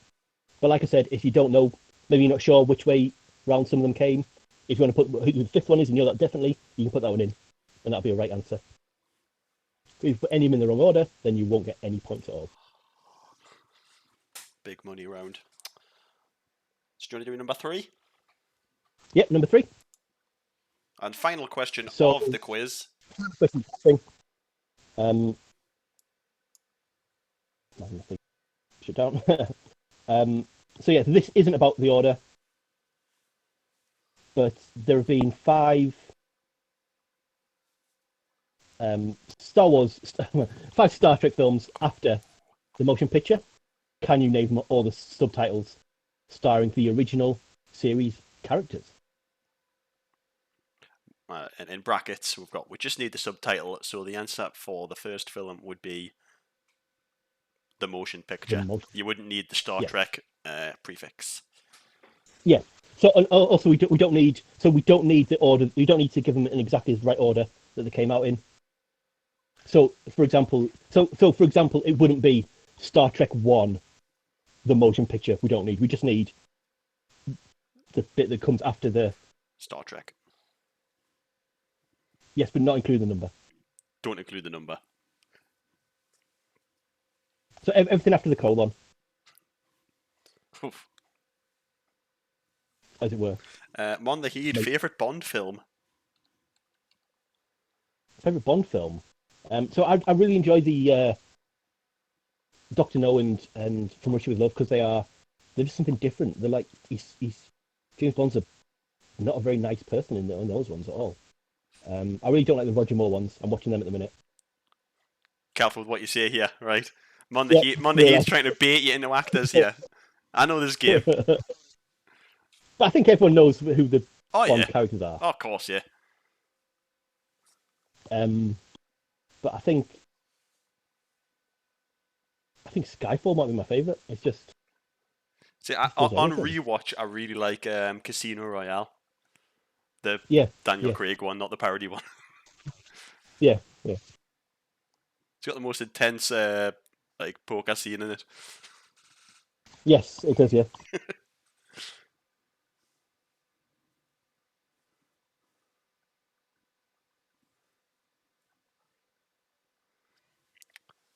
I could take a good crack at these Star Trek ones, I think. Well, so I also didn't want to.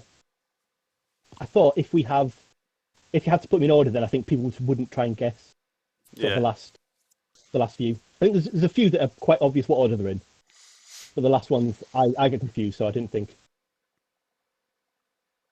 want to totally sort of like original series characters. Are you talking about the actors, the original actors, or? Yes. So it's basically the ones before the next generation kind of characters take over in First Contact. So everyone before, and not them Chris Pine ones. No.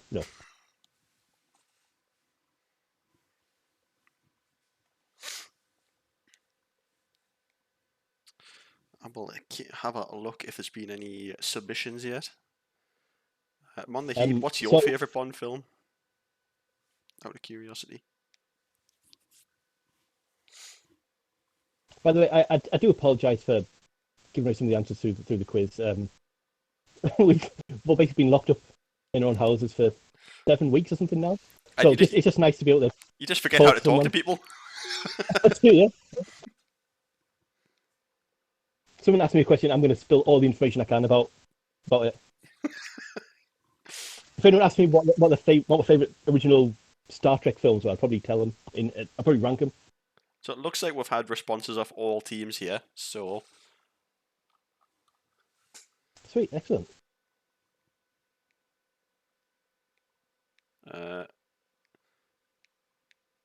We'll go. So okay, we actually haven't had all responses yet. Aloha Snack Bar has input, and Thelma and Daphne have also input. So obviously with this one, the scores that you see will be different to the actual scores because there's no way of my Google Foo only goes so far. I don't know how to work a Google form that gives you no points if you get a question wrong. That's tough. Because what we're asking of it is a bit like, I don't think it knows what to do. I mean, let's be honest, Rich. It took me long to explain to you what the round was. So true.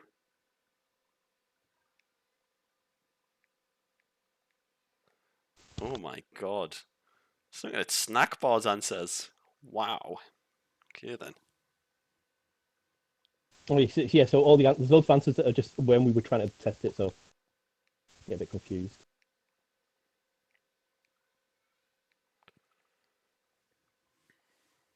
Oh, so yeah. So there's.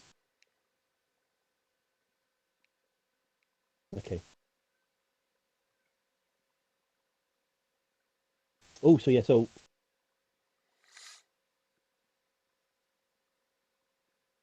yeah, I put in all loads of different spellings and everything, but that one's wrong. Can you see that, Rich? Which one's wrong? Okay. Sorry. It's all right. We'll. Mm-hmm. Oh, nice. So they've got. I think everyone's input there. Yeah. Hedonists are in.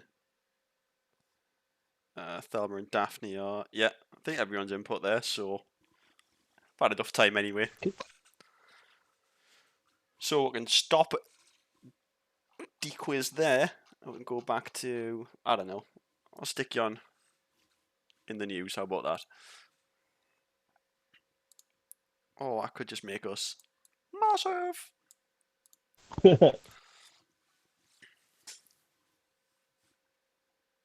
So have you still got the points wrote down on what people had before? Yes. So. Oh, so they actually wiped out.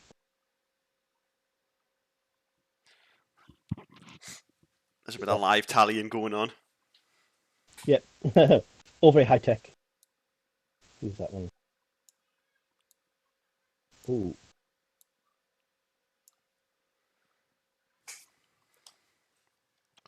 Oh, so what was that? Sorry, I'm just.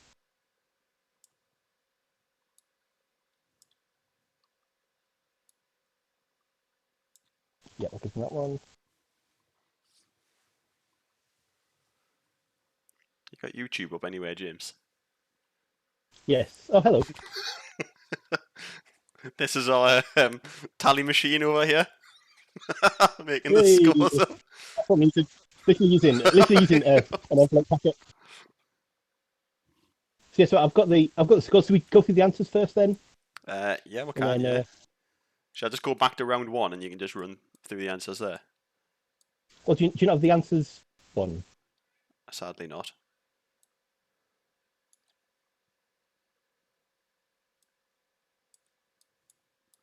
I have the answers wrote for the rounds I input. So if you've got the answers for your rounds, if you know them.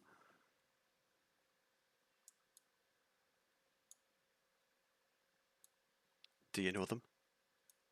Yeah. Well, there's a. Okay, well, for in the news, so I'll run through these. So, question one was All the President's Men, Dustin Hoffman, Robert Redford, as the journalist investigating actions of which president? So that was Richard Nixon. Richard Nixon.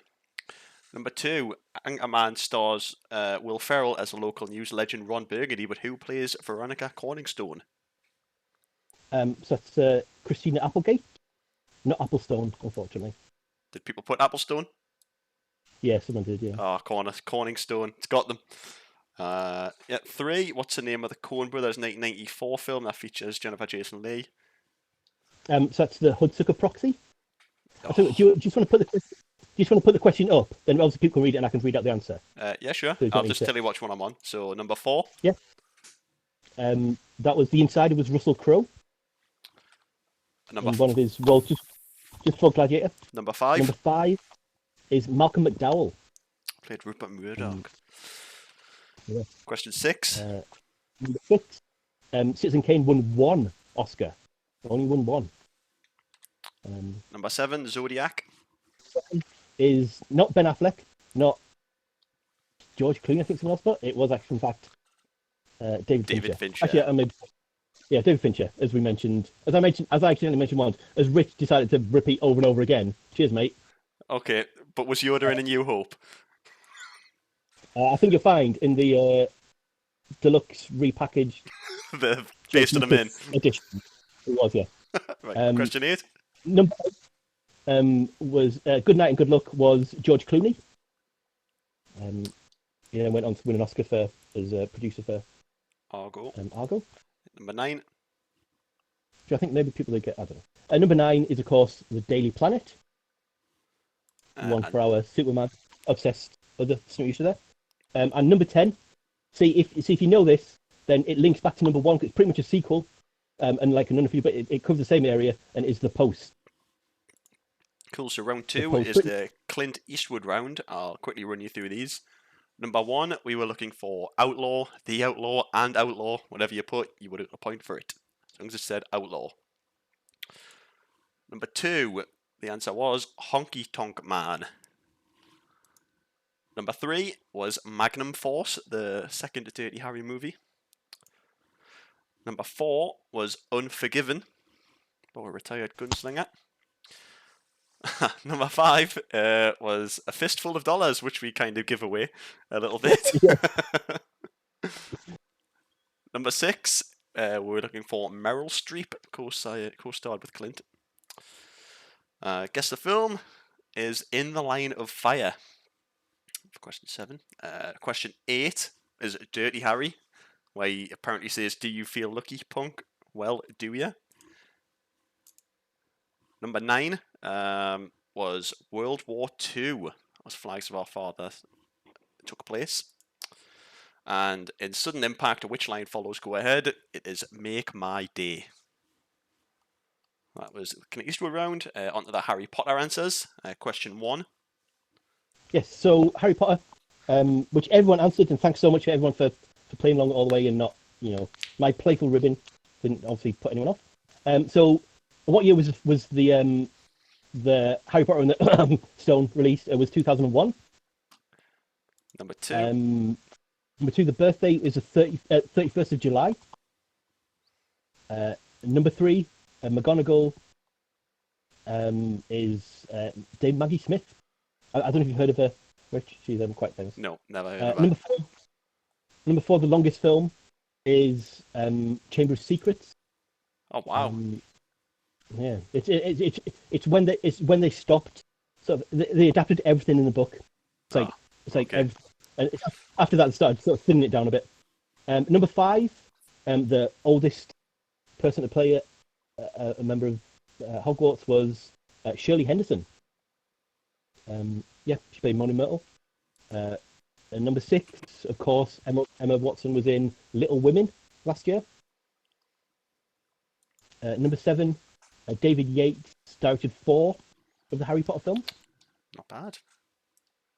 Number 8 was Parcel Tongue. Someone wrote Serpent Tongue. Yeah. I thought someone might put Parcel Mouth. That's what made it clear it was the language right. we wanted.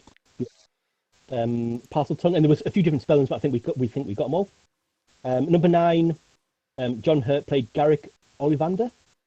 Someone got it marked wrong to put Ollivander the Wanemaker, but we did give him the point for that one as well. And number 10 was Gryffindor. Nice easy one to end the round. So picture round. Yeah. Round 4, question 1, all based on sports movies. So number 1, go on, Richard. What is it? Even you Cool know. Runnings. I'll do that one for you. Probably the earliest film you've ever seen, isn't it? Yeah, I didn't even know Jamaica existed. Number 2, of course, is... Wait, Rich, do you know this one as well? Raging Bull. Yes, yeah. You're not quizzing me here, mate. It's kind of patronised, I didn't listen. Number 3 is Margot Robbie in I, Tonya. Number 4, of course, is the film that launched Keira Knightley, pretty much. Bend It Like Beckham. Excellent film. And number 5, the classic, The Replacements. Surely Keanu Reeves' best role. Also, Lotta's favourite film. Yes, absolutely. Absolute classic. Gene Hackman, Keanu Reeves, just brilliant. So number 6 was Michael Sheen as Brian Clough in The Damned United, that we talked about on the Sushi podcast. Absolutely brilliant. I think it's still an iPlayer as well. Yeah. Definitely recommend that for anyone. Number 7, Dodgeball. A true underdog story. If you put the full title as well, you even got that right. Dodgeball.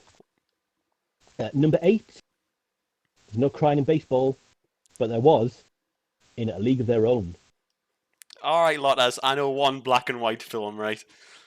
As if Rich knew a black and white film. I know It's one. only because it was made in. So yeah, A League of Their Own with Hanks. Number 9, another classic, Shaolin Soccer. It's not really on many streaming sites, but if you can find it, it's a great film to watch. Shaolin Soccer. Stephen Chow also did Kung Fu Hustle a few years later. Kung Fu Hustle's fantastic. Yeah. Shaolin Soccer, absolutely brilliant. And number 10 was Rocky 3, of course, with Clubber Lang.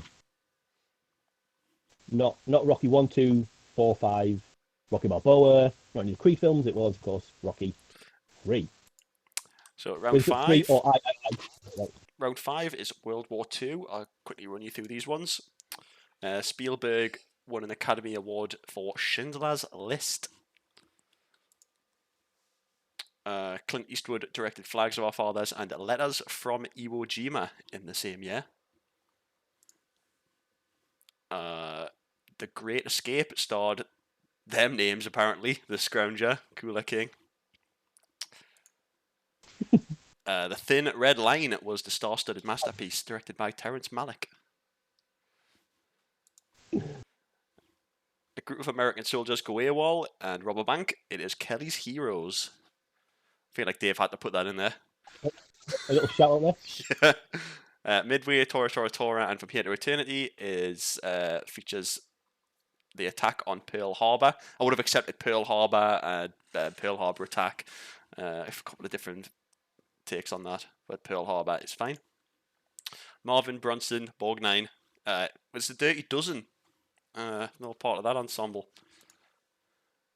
Number 8, Hacksaw Ridge, features the pacifist medic Desmond Doss. Number 9, The Longest Day, features the perspective of both the Allied and the Axis forces. And number 10 is Paths of Glory. Is not set during World War II. So thank you, Dave, for donating a bit of time to send a round in. Yeah. Round 6. If you can just proofread the questions properly then next time, Dave, that'd be much appreciated. Cliff notes from James. So round 6 was 3-1. Question 1. Question 1 was of course was John Wayne. He played Genghis Khan in a heroic piece of miscasting from Howard Hughes. Trying to get John Wayne as Just put him in anything, didn't they? Yeah. So Rooster Cogburn was obviously the sequel to True Grit. Matt Damon played Rooster Cogburn in True Grit as well. If anyone's wondering, So in the remake. Question 2. Question 2, of course, probably Dr. Ian Malcolm's one that everyone will know. There you go. Dr. Ian Malcolm, of course, one that everyone knows. But he also played Seth Brundle and Wallace Fiennes. It was, of course, Jeff Goldblum. Number 3, those 3 roles were all played by the great Emma Thompson. Of course. She wrote Nanny McPhee because she loves Mary Poppins, of course, and then she played the writer of Mary Poppins, P.L. Travers, later on. Number 4, we mentioned her on the last podcast, or on the science fiction podcast. Rosie the Hat was brought her character in Doctor Sleep, is of course Yes. Rebecca Ferguson. Jenny Lind is her character in the Great Showman, the opera singer. Number 5, which director? You know, we put these rounds together separately, so there is some overlap, obviously. And number 5, Unforgiven, $1 Million Baby, and Sully. They were all by Clint Eastwood. Rich nearly gave it away with his terrible poker face. But I saw it and I was like, oh god, that's a surprise. I actually came from a conversation me and Rich had about how successful Clint Eastwood's been in his sort of directing career. Number 6, those 3 films all by Stephen Frears. Again, just what a range of films those 3 are. Number 7, 3 films, 1 director. They're all by Mary Harron. American Psycho is a brilliant film, isn't it? I think people The fact you're going to do more. I don't think a lot of people know is like who it was directed by, but it's such a popular Yeah, film. yeah. It's a bit like when we did Speed the other week. Like Speed, everyone's seen Speed or knows what Speed is. No one knows who the director is. So it's quite strange. Number 8, of course, she also directed an episode of Black Mirror. It is Jodie Foster. Pretty much moving and directing fully now. And there's 3 films that she made. Little Man Tate she also stars in it, so that's why I didn't talk about it very much, but she stars in Little Man Tate as well. And that's why I had them 3. Number 9. So of course, I think everyone got this. Someone put the Joker. Question was, oh yes, yeah. So the question was so I was wondering if people were going to ask, is it counts Two-Face or just Harvey Dent?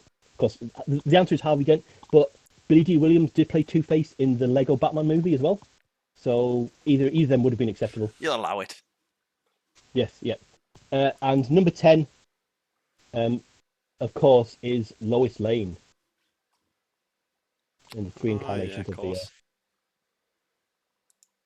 Right, and 7th and final round, stick or twist. Trying to run through round 1 of it. So, round 1. So some people put, I think, because we've been stuck in Inside Stone, some people put quite a lot of films that were released sort of late on in 2019, and films that came out late in 2019. Probably were the biggest films of 2019, but they weren't released on DVD. So, like, I think some people put Joker in this round as well. But Bohemian Rhapsody, Avengers Endgame, A Star Is Born, Fantastic Beasts, Crime of Grindelwald, and Mary Poppins Returns. They were the 5 biggest selling DVD and Blu-ray films of 2019 in the UK. Question 2. James Bond films. Actors. So the correct order is, of course, Sean Connery, George Lazenby, Roger Moore, Timothy Dalton, and Pierce Brosnan. I always think there's been more Bonds for some reason. Yeah. So that many films. When I realised there's only been 6, I was like, oh, that fits perfectly. And last but not least. So then number 7.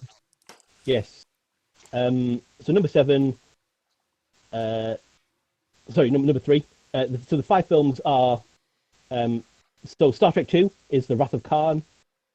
Star Trek 3 is The Search for Spock. Star Trek 4 is The Voyage Home. Star Trek 5 is The Final Frontier. Of course, not the final film in the series, because that's number 6, The Undiscovered Country.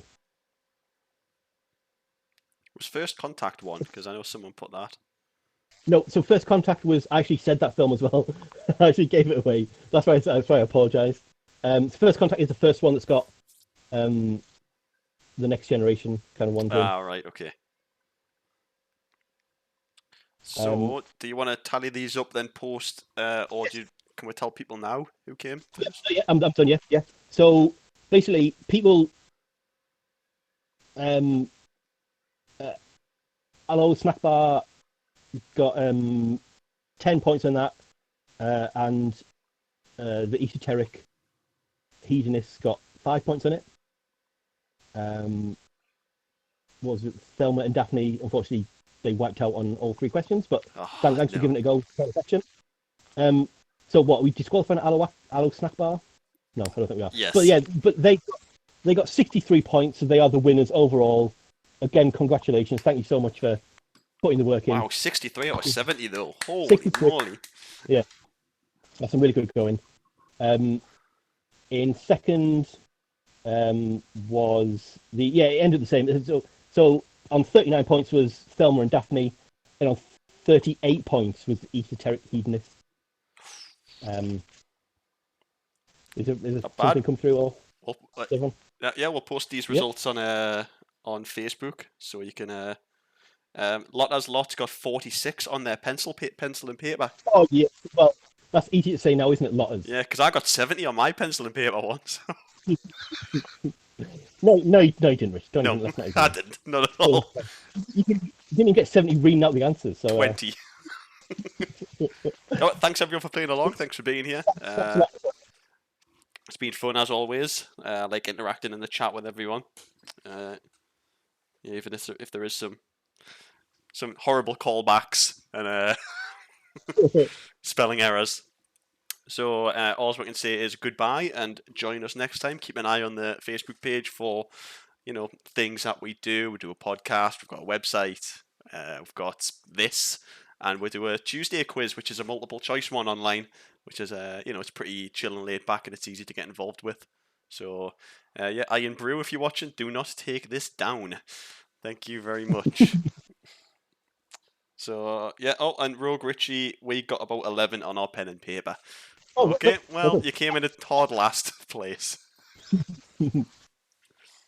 So yeah, we'll see you next time. Goodbye. See ya.